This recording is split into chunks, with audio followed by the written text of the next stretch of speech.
Batman helped Wonder Woman when she came to Gotham for aid, and now it's time for Diana to return the favor. Friday morning, Bruce's co-workers find him asleep in his truck at the construction site. They laugh at the young guy in his late nights, knocking on the window to wake him up. "Late night, eh, big guy? What have you been doing with yourself?" They laugh as they all get to work. Bruce does his job and works hard, listening to the construction guys talk about Batman, Bane, and the possibility of monsters beneath the city. At the end of the day, Bruce is approached by Lucius Fox.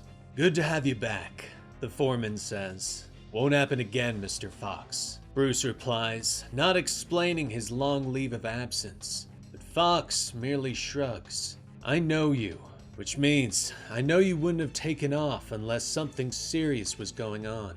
So, as your friend, I just want to make sure you're okay," Lucius tells him. Bruce stares off into the city. He's far from okay. After work, he heads to the hospital, hoping to see his friends. "I brought subs, double steak for you, Harv, and for Oz, the bird supreme," Bruce tells them as he ducks into the room.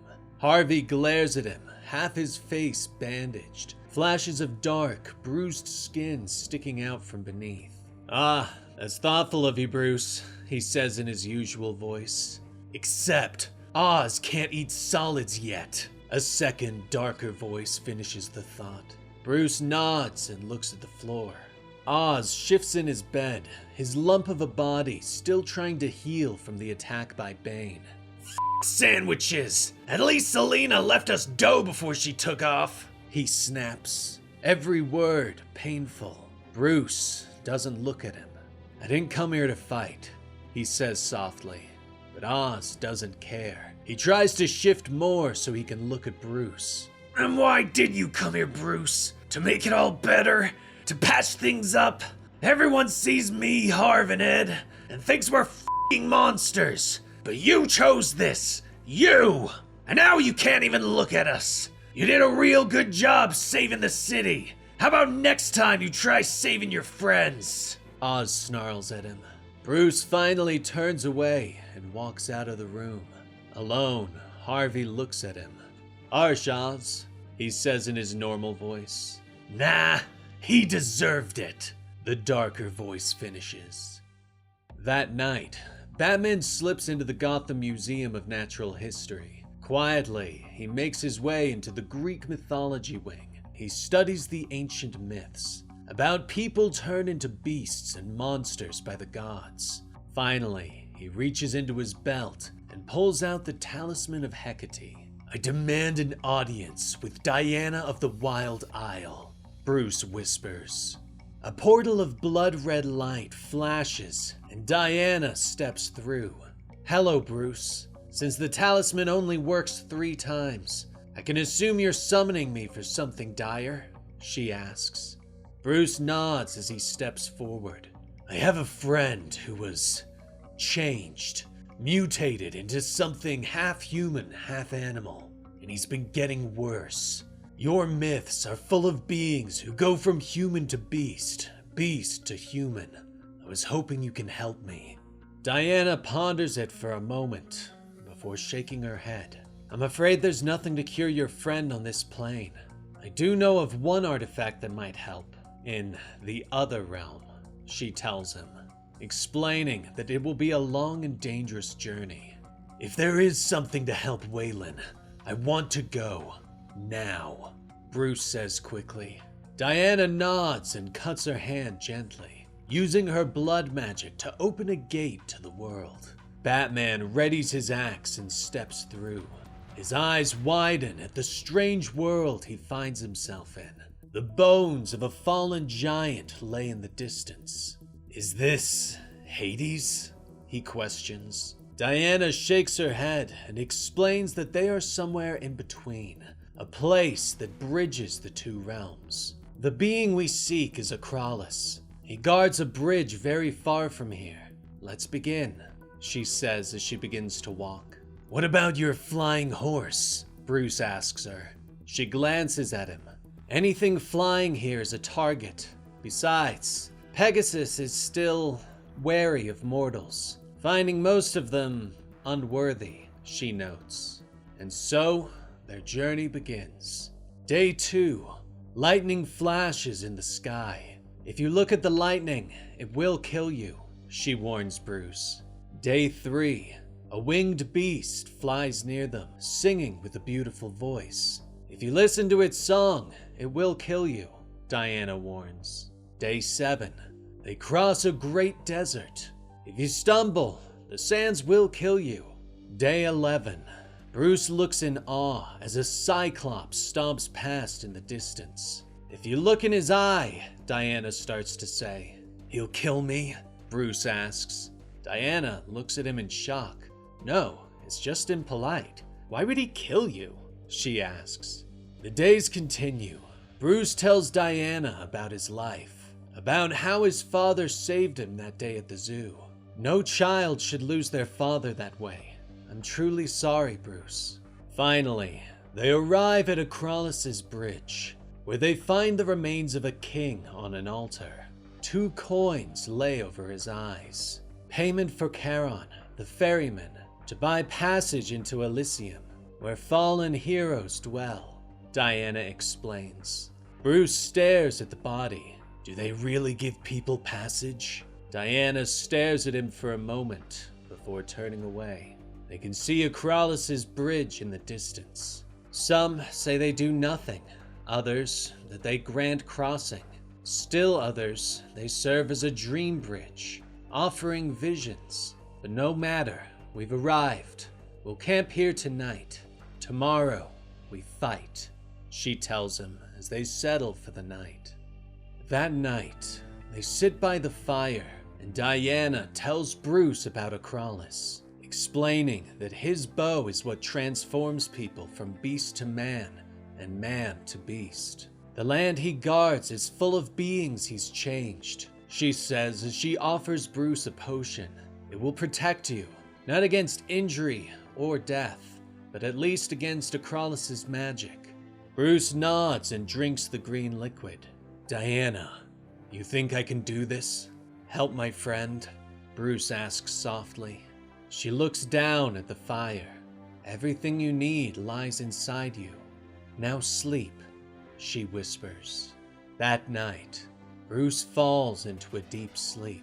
Silently, Diana stands and leans over him, pressing 2 coins against his eyes.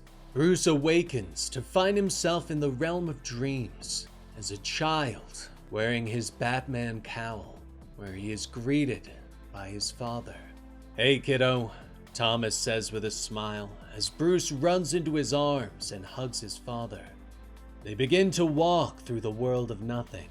So, what's on your mind? Thomas asks. Bruce shakes his head, explaining that Thomas was a hero and saved Bruce and the others that day. But Bruce can't even save his friends. He's trying, but he just keeps hurting everyone he cares about. Thomas looks at his young son. This might come as a surprise, but I don't think of what I did that day at the zoo as saving you, Thomas tells him, explaining that saving Bruce was everything he did before that, teaching him about right and wrong, making sure that he woke up every day with food and love, that he made sure Bruce had a future in the world, build something strong. Bruce stares up at his father with love in his eyes. I really miss you, Dad, Bruce whispers. He awakens with a start, the coins falling from his eyes, to find Diana standing over him. Bruce, it's time. Get ready, she tells him softly. Bruce pulls on his armor and readies his axe.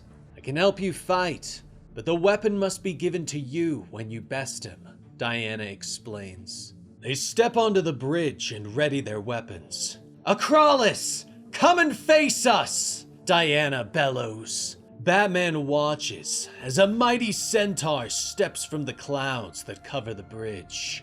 Well, well. Diana of the Amazons, daughter of Circe, who, though gifted with the power of transformations like myself, is too good to consort with us lowly beings down here. What divine joy I shall take in felling you, and your mortal mate. Acralis snarls. Diana and Batman leap at the centaur. We're not together!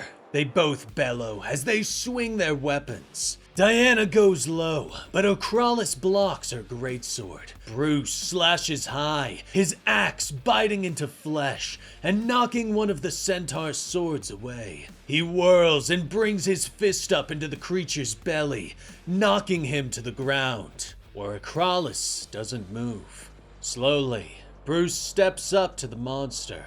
Bruce, never stand behind a centaur! Diana warns, but it is too late, and Acralis' hindquarters rear up and kick Bruce hard, sending him flying off the bridge. Shame! I admit he had a warrior's heart. He would have made a fine bat centaur for my stable. Acralis snorts as he stands. Diana moves to the edge and watches Bruce plummet to the clouds below. But she watches as Pegasus suddenly appears, flying down into the clouds and disappearing. They watch as Pegasus reappears, flying over the bridge. Acralis, I got your bat centaur right here! Batman growls as he readies his axe. But Acralis turns and draws his bow, firing an arrow at Diana. Batman leaps from Pegasus into the arrow's path, shielding his friend and taking the blow to the shoulder. He tumbles to the bridge, and Acralis draws another arrow. But Diana is moving now, her sword flashing and cutting another arrow out of the sky. You were right, Acralis. My mother is a master of transformation,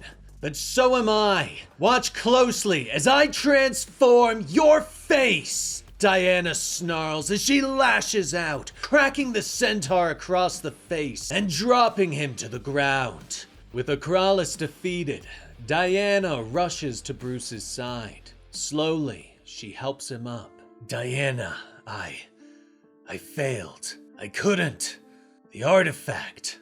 He gasps, but she shakes her head as she breaks the arrow in his shoulder, leaving the arrowhead inside his flesh. You've not failed, Bruce. Remember what I told you. Now let's get you home, she says softly as she easily lifts him. Darkness begins to overtake him, and for a brief moment, Bruce can see his father watching them. Goodbye, Thomas whispers. Sunday morning, Bruce's alarm beeps and he sits up. The head of the arrow is still buried in his shoulder. He remembers what Diana said that night at the fire. Everything you need lies inside you. Bruce pulls out the arrowhead and stares at the glowing orange crystal. Turn 2 legs into 4, and 4 into 2. That night, in the sewers, Waylon pulls himself out of the muck to feast on the cart of meat that Bruce and Alfred leave for him. But he also finds a necklace and a note. Way, wear this necklace. Let it touch your skin. You are never alone. B. The note reads. Waylon narrows his eyes and reaches for the necklace. Bruce, he hisses softly. And that was the complete story for Absolute Batman issue 16 by Scott Snyder. Will this necklace actually change Waylon back into a human? We'll just have to wait and find out. But let me know what you thought about today's crossover in the comments down below. And like and subscribe to help out the channel. I'm Dan with Comicstorian, and we will see you next time. Rest in peace, Benny.